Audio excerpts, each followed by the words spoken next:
আমাদের limit x tends to 1 x plus x square x cube dot dot dot x to the power n minus n by x minus 1 এই লিমিটটা বের করাতে হবে। তো আমরা এখানে দেখতে পাচ্ছি মাইনাস এনটাকে প্রথমে আমরা ভেঙে নেব। মাইনাস এন মানে -1 আপ টু এন সংখ্যক -1 অবধি আমরা মাইনাস এনকে ভেঙে লিখে নিতে পারি। তো লিখে নিলাম আমরা বাই এক্স মাইনাস 1।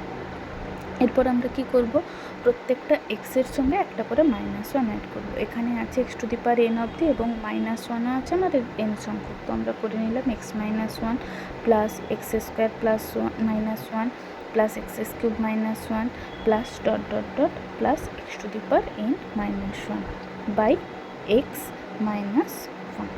এবার আমরা কি করব, প্রত্যেকটা লিমিটকে ভেঙে নেব। কীভাবে ভাঙবো, limit x tends to 1 X minus 1 by x minus 1 plus limit x tends to 1 X square -1 by x minus 1 plus limit x tends to 1 X cube -1 by x minus 1 plus dot dot dot, অর্থাৎ X to the power n অবধি আমাদের চলতে থাকবে।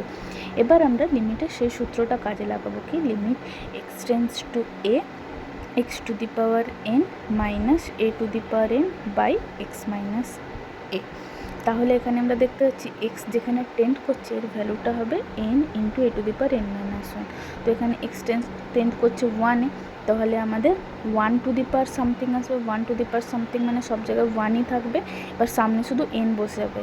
প্রথমটার ক্ষেত্রে এখানে x minus 1 কেটে গেল, দ্বিতীয়টার ক্ষেত্রে n সমান 2, তৃতীয়টার ক্ষেত্রে n সমান 3। n সংখ্যক যখন যাবে তখন n সমান n হচ্ছে। তাহলে লিখতে পারি 1 + 2 + 3 + ডট ডট ডট n, অর্থাৎ প্রথম n সংখ্যক স্বাভাবিক সংখ্যার যোগফল n ইন্টু n + 1/2।